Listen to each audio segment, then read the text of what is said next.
Hello and welcome to a Who Done It episode of We Only Look Thin. I am Katherine Weigel. I've lost about 145 pounds. You done it. It turns out you done it. Mysteriously, I've gained a little bit of weight, and we're hoping to get to the bottom of it today. It's a mystery. It's a mystery. And speaking of mysteries, who is this mystery man sitting next to me? I am Donald Weigel, and I have mysteriously lost about 100 pounds. No one knows how it happened. It was probably your thyroid. I believe it was magic. What if we actually said it was your, if that's what you said to people, like, oh my gosh, how'd you do it? I don't know. My thyroid. I just started losing weight one day. Might be genetics. I don't change even know. Yeah. You're a victim. I'm totally a victim of your habits. Exactly. Anyway, we're a weight loss podcast where we only look thin. And today we're going to talk about the mysteries of weight loss. And we sure are. Mysteries of murder. Whoa. We will murder the competition when it comes to weight loss. Bargains. Or something. We have talked before about weight loss canaries and how weight loss and your habits are canaries and they're living in a coal mine. You can go back to that episode the old canary in a coal mine thing. They used to send canaries. They really did this according to the internet, at least. They really sent canaries down into coal mines to see if there were poisonous gases down there. And if the canary came back, they figured it was safe to send people down there. Right, but if it was dead, then it was like, whoa, pump the brakes. So dead canary's not good. But they would have to send someone down there to see if it was alive. It's like Schrodinger's canary. Is the canary alive if nobody maybe the canary's just chilling down in the mine.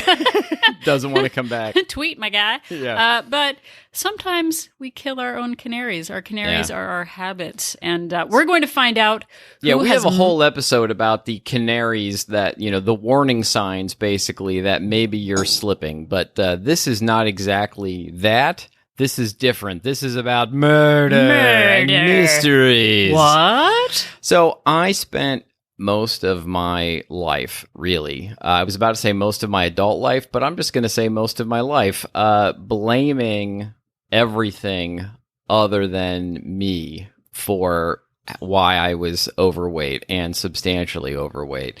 I would blame, genetics. Like, I was like, who is responsible for my weight? What is going on? And I created a list of suspects. J'accuse, exactly. My suspect list included my thyroid, my terrible genetics, my job, my coworkers, my lack of free time, and the fact that society was out to get me. Oh, also your German heritage. You're basically part potato salad. Plus, at one point, I think I thought there was like a secret cabal that was conspiring to put food in my mouth or something. Oh, so basically, it's just a murderer's row of suspects of why you were overweight.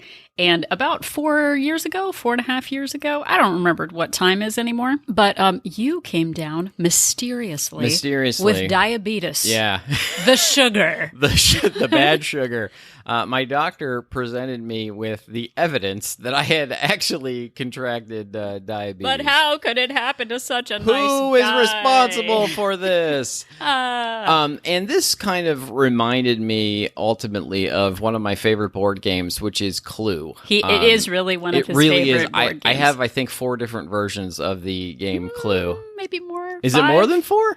It's at least 5. I know I bought 2 old versions at a garage sale, and I have a sort of a normal We're just naming version board games. And a Simpsons Clue version, but it's all good times.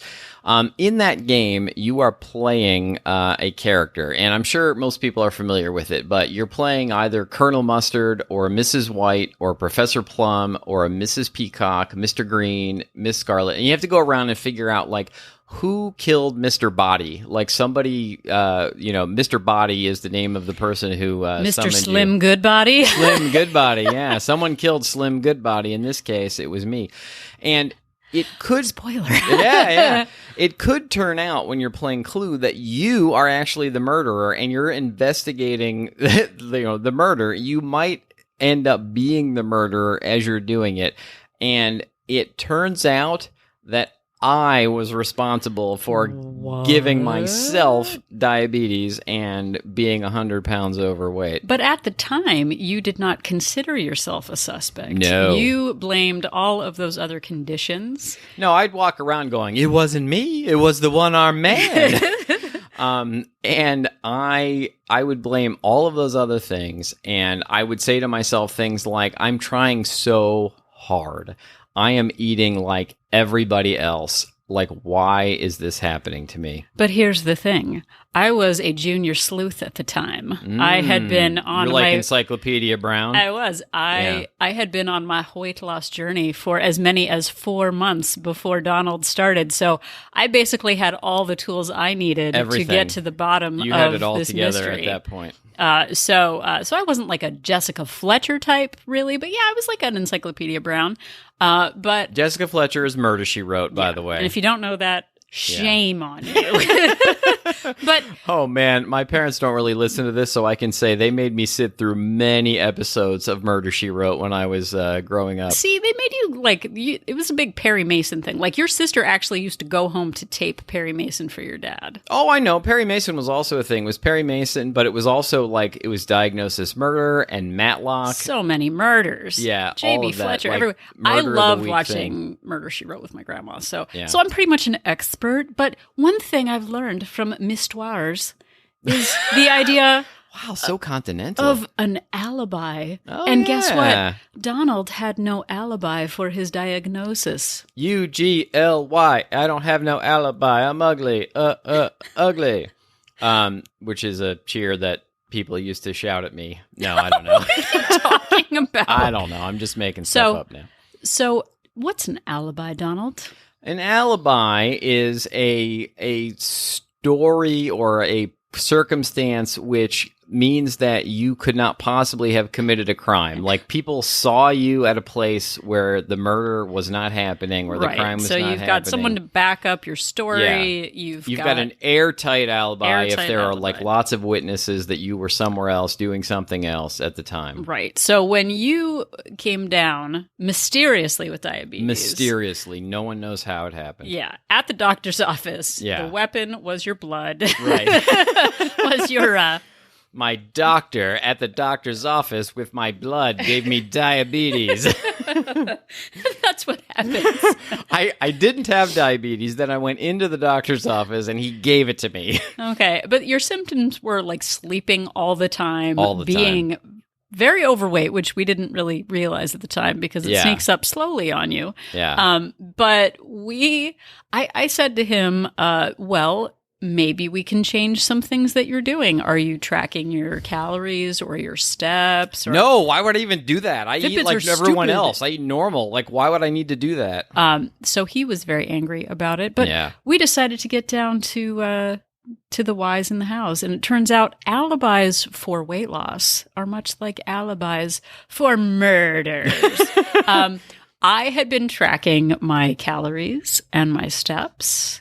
And my heart rate and my blood work for as many as 4 months, which made me an expert on the topic. Absolutely an expert. I have done as much as 10 minutes of internet research, I like to say, before I pronounce that I've learned everything about a topic. But let's pretend that you, dear listener, are suffering from some sort of dead canary. Yeah. And you are up on the scale. You just found out you have fatty liver disease. You have type 2 diabetes. None of your pants fit. Obviously, there is a conspiracy against you. Somebody shrunk all of those pants.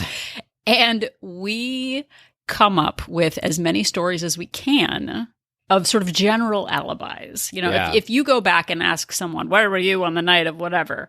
Like, if you don't have an alibi, you can be considered the murderer. So if I would even create this, I really, in hindsight, feel like I was almost living a double life where I would present a person in public at work who ate salads every day for lunch or steamed vegetables and tofu and, wasn't eating snacks all the time and was exercising in mornings and et cetera. We walked like 2 miles a day at one point. Yeah. Like that, you basically just get to eat takeout every night if you walk 2 miles. Yeah, absolutely. Or, I would join a gym and I would go like, 4 or 5 days a week for 20 minutes and feel like that was enough. And I would have people say to me like, I don't, you work so hard. I don't understand it. And they weren't seeing me sneak into the kitchen when nobody was around and eating the donuts out of the communal donut box, or grabbing handfuls of mini, Hershey's treats, or coming home at night and literally eating like 2 full packages of sliced cheese. Like I saw it happen. I didn't know what was happening. and if I may, which if this you is, may, this you is may. really embarrassing. Most of the time, not just sliced cheese, but I would like pour barbecue sauce on it. I think mayonnaise might have also been mayonnaise. on. Oh yeah, on Swiss cheese, I would like dip Swiss cheese in mayonnaise and just eat it, and then I'd be so shocked that I couldn't lose weight. Well, and I think if you are listening and you are saying, but I love myself, I would never do something so, to betray myself like that. But if you, why would I? Why would I? Okay, so if you That's hear one of yourself, our daughter's favorite oh my responses. gosh, Like, it's, did you, were you messing around on the internet at midnight last night? Why would I? Why would I? Do I look like the kind of person who would do Yeah. that? If you get a question as a response to a question, Yeah. you might be a murderer. Maybe. But if you, think about your motive, and, you're going around the room and you're, instead of Colonel Mustard, you're Colonel Sanders. And you're Yeah. saying, but I only eat whole foods. It has 11 secret herbs and spices. Like herbs and spices never made anyone overweight. But I watch what I eat. I watch what I eat. Oh man, like I only have ancient grains. Oh. I only eat organic. But I have a fasting window. I practice intermittent Couldn't have fasting. been me. Couldn't I have have been a me. fasting I only window. eat 6 hours a day. Like what? Yeah. It's a mystery why I'm up on the scale. I eat intuitively. I just listen to my body. Body's a liar. Yeah, my body is a liar who lies, who says I want all the Swiss cheese dipped in mayonnaise. Well, and two, I would justify, how people say like, well, I'm not an alcoholic. I just drink Chablis. Yeah. Like you have to drink Jack Daniels in a gutter to be an alcoholic. Right. Like I would say things like, well, it's not like I binge eat. Like it's not like I'm eating a whole chocolate cake at night. Like I don't have a problem. You have a problem. Yeah. And when people say things like, I only ever see you eat salads, Donald, I don't understand. It's a mystery to me, too. Well, and it would reinforce my own belief. It was like I was Dr. Jekyll and Mr. Hyde. Like, it would reinforce my belief that I was trying so hard and I was doing everything I can when people would say stuff like that to me. Well, and like, bananas are 0 points. Like, I just eat like 20 bananas a day. Like, I don't know why I'm not losing weight. I eat sensibly. Like, you need to quit monkeying around with those bananas. I'm not even going to laugh at that. I can't even pretend. But that like, but it's an ancient sourdough starter from like a whole family yeah. recipe. Like It's been passed down from generation to generations. generation. Like, it can't be bad for me. And we use all of these things to like, did you know that lie detector tests don't actually work? Because if a murderer believes what they're saying, Yeah. it doesn't trigger the like crazy response. So if you act guilty, then it goes off. Like if your pulse increases and if your eyes are shifty, it tracks that. But if you believe that you're doing everything you can, then it doesn't actually register. There was this big part of me that really did believe I was doing everything I can. So speaking of alibis, I actually found, and this actually happened today, an interesting trail of evidence that I would like to share with you. Really? So I did not start tracking calories until January of 2016. So if you ask me what I ate, how many steps I got from January 2016 until today, I have an airtight alibi to all of my activities. But if you pick random days in history, like what did you do on May 3rd in 2013? I don't know. What are you going to... And for me, it's like not till March or April of that year. Right. So here's the thing with me, though. I was an avid picture taker. Did you know that about me, Donald? No, this is new information. It's not. I take pictures all the time. So that is a version of evidence that I would like to share with you today. Your Honor, if I may put into evidence, literally I have... I'll allow it. From 2012 until today, I have evidence of my May 3rds for 8 years. I will start back on May 3rd, 2012. I took a photo in my Facebook, here's what you were doing years ago today.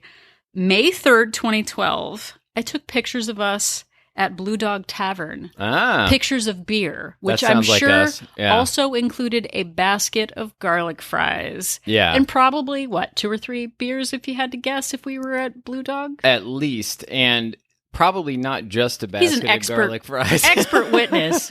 So anyway, I have evidence from May 3rd, 2012. Did I track my calories that day? I did not track. I didn't track anything, but I did take a picture. Yeah. The next year, May 3rd, 2013, we were seeing the movie Iron Man. Yeah. And we had, because I took a picture, we had a habit of going to dinner before a movie, probably at the theater's restaurant, probably had a couple cocktails, and probably also a bucket of French fries, if I had to guess. And probably movie candy and probably a giant soda during the movie. Totally. Yeah. Forgot about that.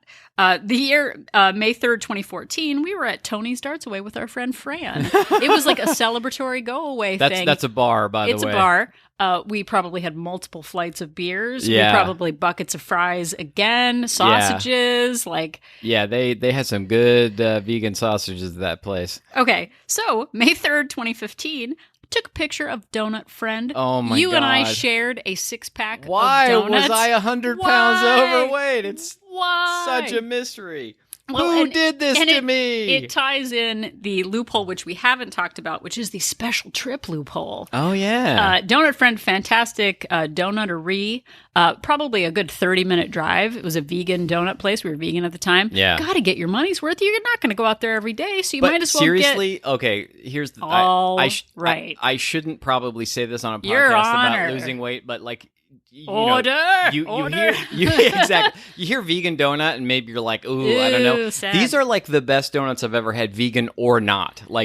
In either direction. Okay, continue, please. The special trip loophole. Okay, so the special trip loophole included, they had fun punk rock names for all of their donuts. Yeah, mostly so like 80s and 90s bands. Yeah, so s'morrissey. Oh, you got to have a s'morrissey donut. It's Morrissey and a s'more. What's more fun than that? Fudge Ghazi, a fudge donut. Polar Berry Club, X-Ray Speculus, White Chocolate Stripes, Stiff Little Butterfinger. We had between us 6 donuts. Yeah. And these are just giant not donuts. Just your little tiny. These are huge gourmet, covered with chocolate and cornflakes and all kinds of, that one she mentioned is just covered in ground Butterfinger candy bars. Yeah. And so we ask ourselves, we were the victim of we're just living our best lives. But I have evidence year after year that I was drinking and eating buckets of things and getting 6-packs of donuts year over year. And that is evidence of why I got up to almost double the weight that I am right now. And at the time, I just thought I was just enjoying stuff, and I probably walk 2 miles a day. Well, That's me enough too. to... And I really believed, and I would tell myself that I am eating like everybody else. What is my problem? And then I actually started, here's where we're actually going with this. I started tracking all of my food and tracking all of my movement. We got Fitbits, got the Fitbit app, and started logging everything into it. And for the first time in my life, I wrote down everything I was eating without any judgment. I had done Weight Watchers before where you have to write down everything, but I was on a Weight Watchers plan, so I was pre-counting everything. This was just me eating what I was eating and figuring out how much I was eating. And it turned out I was eating between 3,500 and 5,000 calories every single day. And that is why I got up to 100 pounds overweight. Well, and two, I think when we don't track, and I mean, we kind of joked about this, it's like you're trying to find the murderer. You're trying to find who it is. And it's like, the murderer is someone in this very room. But like when we don't track, it's like, well, it's obviously Bob and accounting's fault for Bagel Fridays. Right. Like it's obviously my boss for giving me too much work. And then we have a happy hour on Friday to let loose, which ends up being like 3 or 4 glasses of wine and a giant thing of calamari and fries in buckets, which just seems to be like at every crime scene. For sure. And when we don't track, we honestly think it's a mystery. Like we really honestly think that you're doing I eat organic. We went to a farm to table restaurant. How could this be happening to me? I am a victim. Yeah, it was not like Professor Plum in the billiard room with the lead pipe. It was me at the Bob Evans restaurant with the French toast. Right. Like, it was Colonel Sanders in the parking garage in secret before I went into the office. It was Little Debbie in the pantry because I was secret eating from not dealing with boundaries. yeah, exactly. And it is ha ha ha ha ha ha ha joke, but like in the end, we are killing ourselves with these excuses and with these fake alibis. Yeah, in a sense, actually murdering ourselves, like for real, no joke. Well, and I think if we're going murdery with all of this. There are we're going murdery. We're going murdery. But there's like, shows or books like Dexter where it's like, I am a serial killer and I will stop at nothing and I do it every single week. And we as the audience are like, he's a killer. He acts like he's nice and eats salads in front of everybody else, but then he's like killing, a bucket of chicken. Yeah, like I don't have a compulsion to murder people, but I have a compulsion to eat all of the food. Like it's a real, like I can barely control myself compulsion to not eat all the food and drink all the alcohol and whatever else, just sit around on the couch not doing anything. Well, and that's what, like, I didn't realize I was a secret eater because I would tell myself kind of like with the in my own lie detector test, I would say to myself, like, I eat like everyone else. I eat salads for lunch. It's true. I don't know why I'm overweight. And then the secret murdery part of me would literally just eat bagels, like 3 or 4 bagels before I got to work. I've talked about it before. I would secret eat McDonald's before I would come home to Donald and put the evidence in the trash. Yeah. Like, so he couldn't see it. Like, I didn't even really realize I was a secret eater because I didn't have the vocabulary for it. Well, and again, I said it before, but it's almost that like Dr. Jekyll and Mr. Hyde. It's like I would willfully black out the parts of my life that involved me feeling shame over eating the 2 packs of cheese at night. Or, I didn't want you to see me doing it when I was doing it. I would wait until you were otherwise occupied in the bedroom or whatever. And then I would go in there and eat it because I didn't want anybody else to actually have evidence that I was doing it. It's like Mr. and Mrs. Smith, like you're secret eating in the kitchen and I'm secret eating. Whatever I was doing in the bedroom was probably secret eating in the bedroom. We were not preparing to go on spy missions, that's for sure. No, but I think that lying to yourself about, I'm doing it all. What am I not doing? I would not track like hummus and crackers before dinner. Like I've said this 1,000 times. Yeah. Why am I overweight? Well, I'm drinking every single night and I'm eating hummus and crackers and butter on top of it. Why am I overweight? This isn't fair. And I didn't even like hummus. It's all natural. It's vegan. Like, it's whole ancient grains. It's just chickpeas and ground sesame seeds. Oh, it's what so is, good. How is it happening? But when you add those sticks of butter into things, we were watching a Food Network thing the other day and it was like, oh, I'm making rice. And it's how he literally just tossed in a stick of butter. An entire, like one of the big sticks of butter too, not even just like those, a dainty pat. Those it half was sticks, a stick of butter. And it's those like, but it's home churned. Like it's from, Ireland. Irish butter doesn't have any blah, blah, blah. And we trick ourselves into thinking we're doing it all when we're not tracking the half and half or the creamer or the butter or the mayo or the peanut butter. All of these calorie dense foods. Oh, I'm eating nuts. Like nuts are from nature nuts. And like you don't realize No, nature nuts from We Only Look Thin. I don't know if you saw this, but our brother-in-law Eric posted a picture of lemon juice in a bottle, No. and it said 100% lemon juice with other natural ingredients. Yeah, I and it's love like, that. of the 100% juice, it was 100% juice. Yeah, like, yeah. It's not a lie. Like, and I think that those partial truths where you're like, oh, I went and I got a burger. Like, oh, you can't even eat a burger? Like, oh, you gained weight and you ate a burger? Or I got the KFC like 2-piece meal, but then you left off the mashed potatoes and the biscuits they gave and like the gravy the free and apple pie. and the apple pie. Well, and I do that even when if I don't think I'm tracking, or if I'm tracking, or if I do it afterward. And this is the problem with being a photographer who takes pictures of all of your food. We went and had brunch with my dad and stepmom, and I got what I told myself was a salad. Got myself a salad. Salad. And I said I would track it later. And when I tracked it later, I was like, okay, it was lettuce. That's basically, I mean, like I'm losing weight eating. It burns more calories than it takes. But it had steak on it, which was fine. And it had dressing, which was fine. And I thought I had tracked it all. But unfortunately, there was photographic evidence from the crime scene. And the closed circuit television showed me that I also had like a pretzel roll that I totally forgot that I had eaten. And if I had gone on memory... How did I forget the pretzel roll? How did I forget the pretzel roll? But that was, another 150, 200 calories. And every day, there is mounting evidence against us that we are not collecting from the crime scene. When we are not tracking our food, when we are not tracking our steps, it is a mystery why we are up on the scale. Yeah. So I am big with lists, and so I have a list of lists. I have a list of lists. I have a list of the benefits of, according to We Only Look Thin, of tracking your food and your exercise.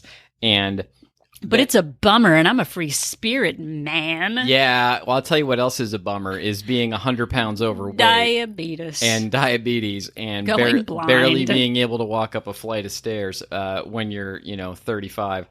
The number one benefit, or the first benefit, is that it creates awareness, tracking all of your food. And it allows you to visually see exactly what you're really eating. It becomes real, and you can't avoid the fact that you're eating what you're eating. And it also helps you to be more mindful about all those things you may not be even thinking about tracking. All of the sugary drinks you might be eating, or the creamer you're putting in your coffee, or the handful of candy you're grabbing off of your coworker's desk that you're not thinking about that you're eating. Well, and this is the only opportunity we have to talk about murderers in the world. So I know I mentioned Dexter, who was a serial killer who was living a dual life. Right. But then there's arsenic and old lace. They're just old ladies who kill people slowly over time with putting poison in tea. Yeah. And when we make these tiny misdemeanors day after day of oh, it was just a sip of this. Oh, it was just a crust of bread. Oh, it was just a couple of Snickers. Calorie by calorie, we are killing ourselves and we don't notice it. And then we get annoyed because well, I didn't do anything today. Oh, there's a pretzel roll. Yeah. And it was 200 calories of butter that I just put on my toast. Well, that basically leads into number two, which is it makes you more accountable. It makes you more accountable. That realness of writing it down and realizing that you actually are eating what you're eating. A third benefit of it is that it allows you to see patterns. And I was not aware. It sounds silly in hindsight, or maybe crazy, but I didn't realize for a long time that when I ate lots of carbohydrates or sugary foods in the morning, that I was more likely to keep eating them later, until I saw it all written down in black and white. Well, and here is, I'm going to segue into a recent episode we did about weight gain in the membrane. And I, from January until April, I have sort of maintained my weight accidentally. It is a mystery to us all. Call in Columbo, because nobody knows why I'm doing all I can. Mrs. Weigel, one more thing. That was my Columbo impression. That was very good. Thank you. So I had been tracking my calories and my steps for as many months I've been maintaining my weight. Here's the thing with collecting evidence is that if you don't actually look at it over time, Right. it's not just day by day. Like, oh, I had a good day. Oh, well, I'm doing everything I can. Oh, I had a bad day. Oh, it was just one day. It's just a misdemeanor. Who cares? Yeah. I tracked 90 days of days under my deficit requirement and then days over. In 90 days, I literally split 45 days under and 45 days over to the penny. Right. And I maintained my weight. No wonder you broke even. Womp, womp, womp. And I kept telling myself I was doing everything. And the problem with the evidence now is deciding what to do with it. I am at a weight where I am not comfortable. And on May 1st, I decided, because I am a grown-up who is not comfortable at the weight that I am and tired of my own excuses. Yeah. I have the evidence. It is now my decision to cut my calories. It is not a punishment. It is not good luck or bad luck. Yeah. If I want to weigh less, I have to eat like a person who weighs less. And so I have cut my calorie intake by about 250 calories a day. I'm not talking about like, oh no, I can't eat as many salads. No, it's just not as much pantry food. Like nobody's crying because I'm not getting that second, container of Pringles. So I had to make a conscious choice based on the evidence to cut my calories so that I could be the kind of person who weighs what I want to weigh. And you have unknowingly fallen into my trap of segueing into number 4. Oh, that's good. I thought I was just heisting your... Yeah, but writing everything down can help you actually figure out how many calories you should be eating per day. Yeah. And there are lots of things you can read about online about how many calories you should be eating. Lots of people will tell you have to go down as low as like 11 or 1,200 a day, which I think is insane and is too low and you shouldn't do it. But when I started and I was eating that 3,500 to 5,000 a day, I just stepped back. I was like, okay, let's see if I can hit 3,000 a day for a little while and see if I can lose any weight. And then I gradually decreased my calories until I was losing weight. And then while I was still losing, anytime I would get stuck at the same weight for 3 weeks in a row, then I would drop the calories again, or I would step up my movement or one of those things. And it helped me figure that out. And that literally happened to me because I got on the straight and narrow without any murders for 3 weeks. Literally, like I had been tracking and... You literally didn't murder anyone for 3 weeks. I did not murder anyone. I've never murdered anyone, but I literally didn't for 3 weeks. Yeah. But I was tracking at what I thought was a deficit for literally 3 weeks. And I was saying, I'm doing everything right. I'm doing everything right. And I got to your 3-week rule and was like, it turns out I maintain my weight at 1,900 calories. Yeah. It is not like, there's nothing I can do about it. Yeah, it's not about fair. It's not about, praying to the weight loss god. So I was doing everything right except losing the weight. And the alternatives are increase my activity or decrease my calories. And so I chose decrease my calories. And I pouted about it for a little while. Yeah. But honestly, it's what I want. Like I want to weigh less than I do right now because I feel better in my clothes. It's easier for me to go upstairs. My heart rate is actually lower when I weigh less. Like it's not just about a vanity number because people would say like, oh, Catherine, I wish I was your weight. Yeah, that's great. But it's the trajectory. It's the direction I'm going in. And I've been gaining 5 pounds steadily, very slowly, imperceptibly, arsenic and old lace style for for a year. I've been slowly gaining a pound and a pound and a pound. And it almost, you don't even notice you're doing it and you build up a tolerance to the arsenic. And I'm ready to wash those old ladies out of my hair. Yeah, exactly. But it gives you the choice. If you are unwilling to eat fewer calories, then you have to be willing to stay the weight that you are. Like, it is up to you. Like, you can do that. And that is absolutely a valid choice if you're happy at that weight. But then at least which also leads me into my next thing is that it can help you create a plan. And I started to talk about this earlier, but I realized that I did worse when I ate carbs in the morning. And then I eventually figured out that I did better if I didn't eat anything in the morning and I don't start eating until the afternoon.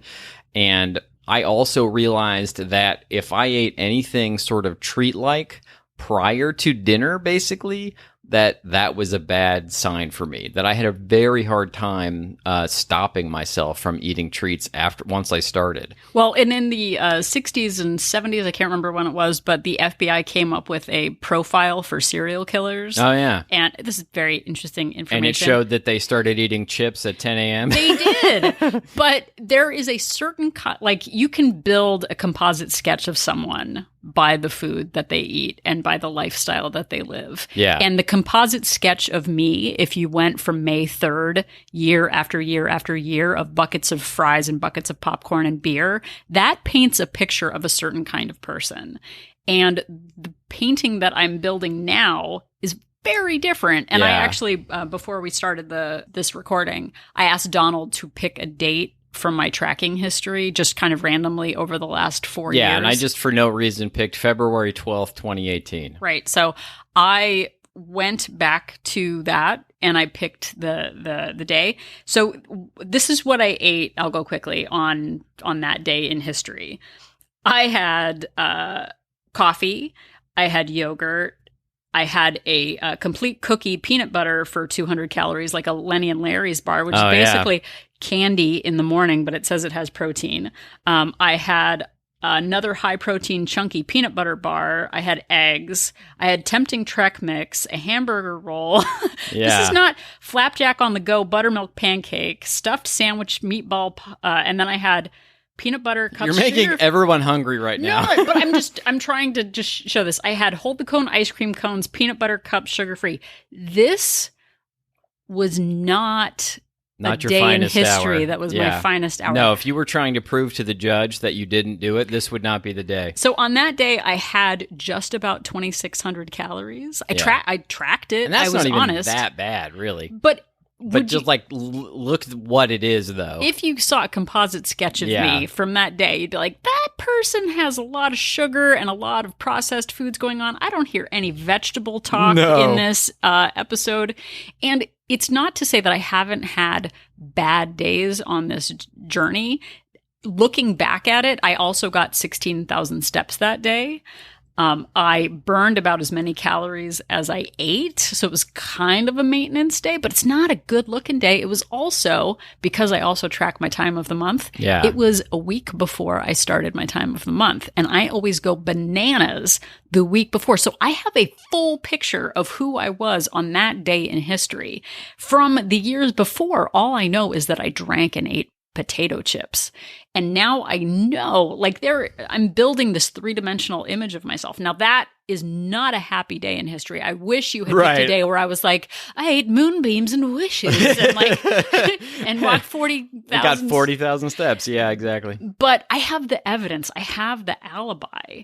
And if I was in a lineup on that day of people who are healthy inspirations, that was not a great day in history, but it's the average over time. So anyway, that's an aside. And again, that leads to another one of the benefits is that if you do it right, it can help you figure out what foods are triggering you, and 90% of that day was trigger binge episodes, and you can discover a pattern. And it really helped me to cut that out and to figure out that if I eat my treats after dinner, I'm much better off. Like if I eat them before bed, it sort of scratches that binge itch, without actually binging. And I'm able to then, eat healthy food in air quotes all day up until that time.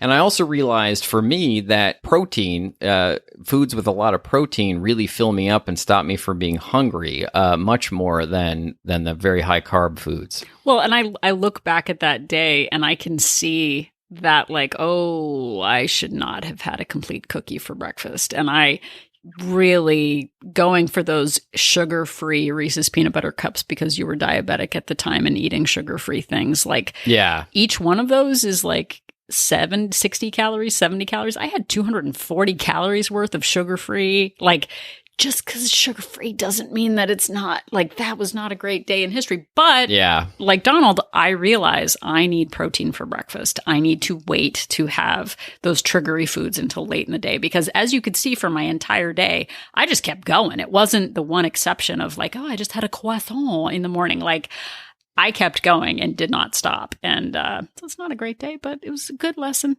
So my last two, I will try and sort of combine. This one, look, if I really want to eat something, I will go ahead and do it. But there are times when tracking something actually stops me from eating something that I know I shouldn't. I will like start reaching for something and then realize that I'm going to have to write it down and face the music, so to speak, and that stops me from doing it.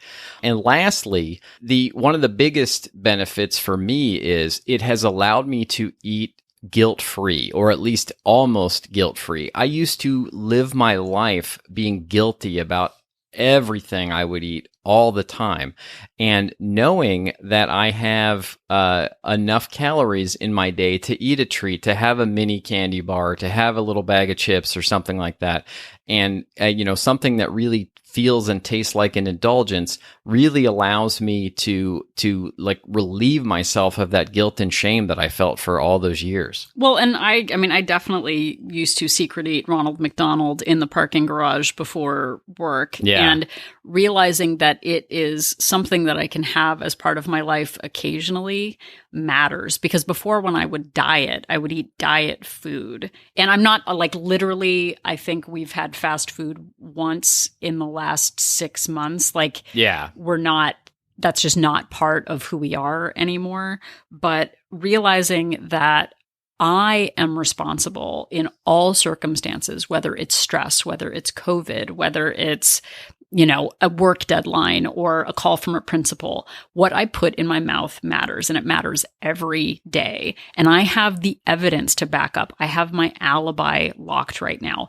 If I go to the doctor and they say that my cholesterol is high, I can look at evidence for 4 years of tracking, like, oh gosh, I've really been eating a lot more this, that, or the other. If you have no evidence, if you have no history that you're following, how do you know where to start? And to put it another way, you're basically spending money in a sense without knowing how much is in your bank account. You just keep putting that debit card down, and it's, the money's coming out and coming out and coming out, and eventually you're going to be out, and you won't even know if you don't constantly check how much you have. It's like knowing how many calories you have in a day. It's the same as budgeting. It's a very similar skill, and it makes it real and makes it much easier to decide, is that food really worth it? I mean, it's the same thing, when you're trying to decide whether you should buy something that is frivolous. Is that really worth the money to me, or would I be better off saving it for something else? Well, and in Molt Place, WOLT Place, our support group, we've recently started doing a monthly habit tracker for the month of May, and we're picking a couple of habits to focus on. And a few people were saying, like, I don't even know where to start. I have no idea what I should do. Yeah. And it's sort of like when you tell a kid to clean a room, they don't know where to start. Like, if someone says, like, eat sensibly, like, I have no idea what that means. Yeah. And if you aren't tracking what you're doing all day, if you're not tracking the handful of food or how much you're sitting or how much activity you're getting, you don't know where to start, and it can feel very overwhelming. Yeah, and you don't have to have a Fitbit or fitness tracker, but that is what we use. And that is another way to visually know, like, I thought I was moving. I thought I was getting exercise. And then I got the Fitbit and realized I was getting maybe 3,000, 5,000 steps in a day, maybe,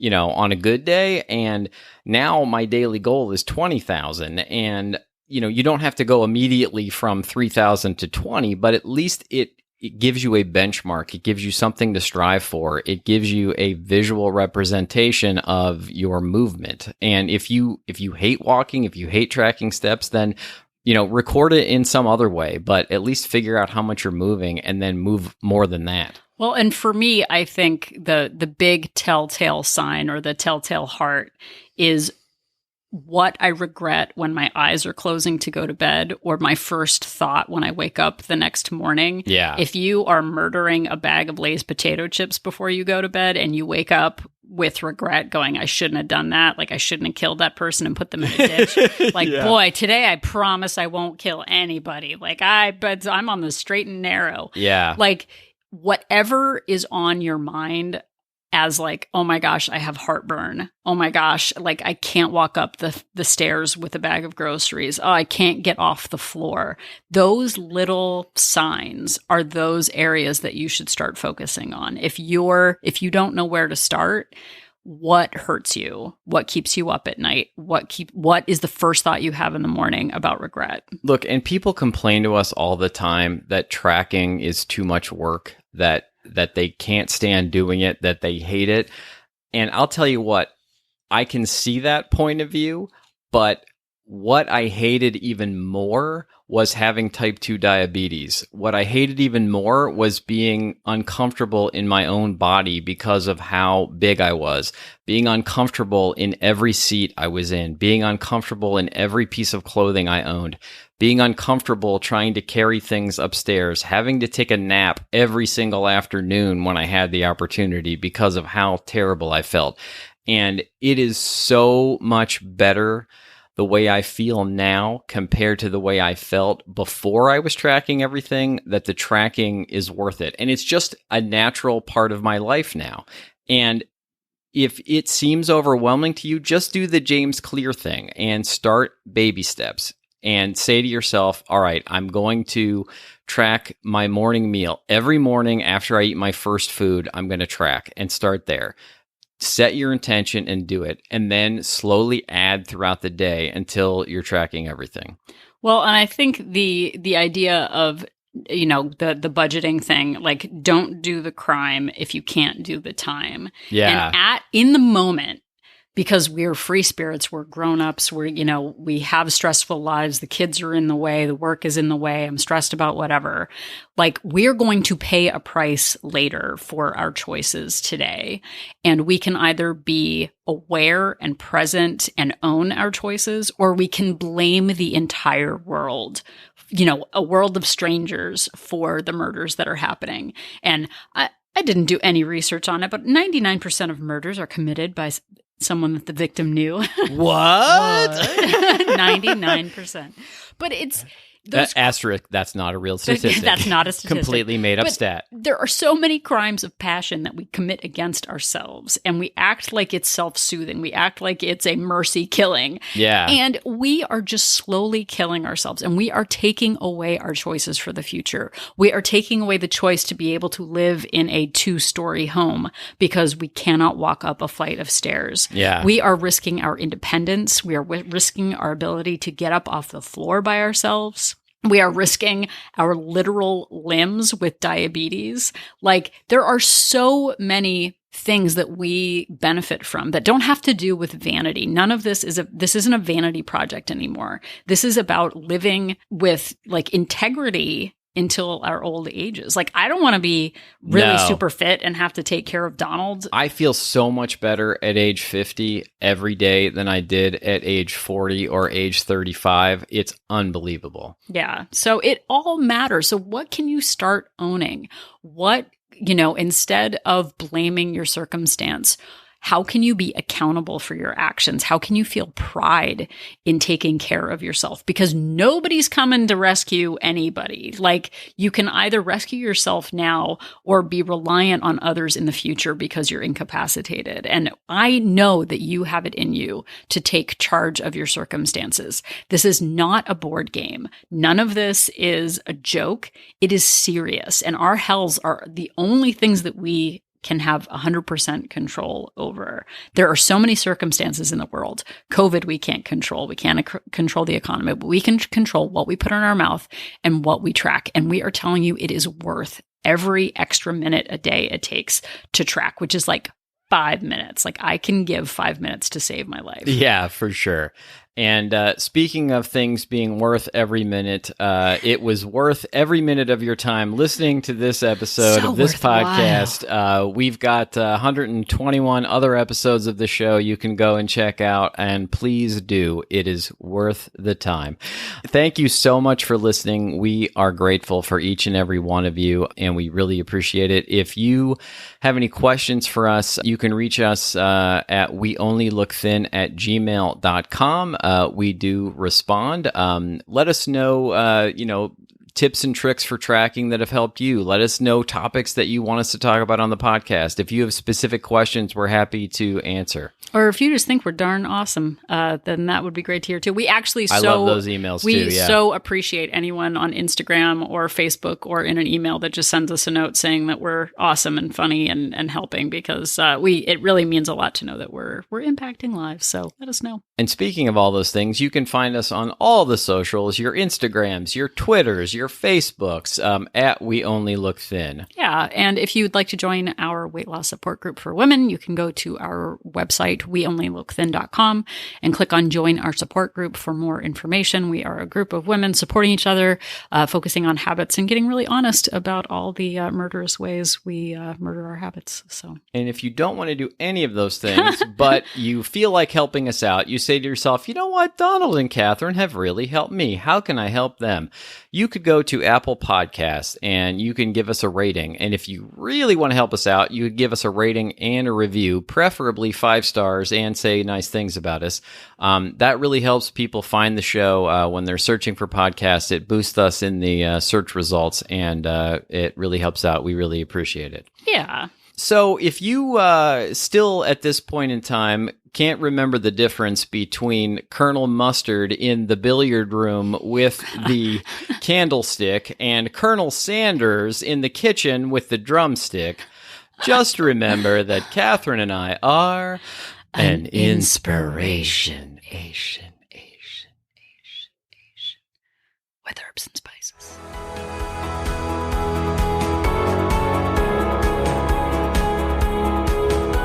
The information that you hear on this podcast is for informational purposes only. The hosts are not medical professionals. You should always consult with your doctor, nurse, or other certified health professional before beginning any diet or fitness program.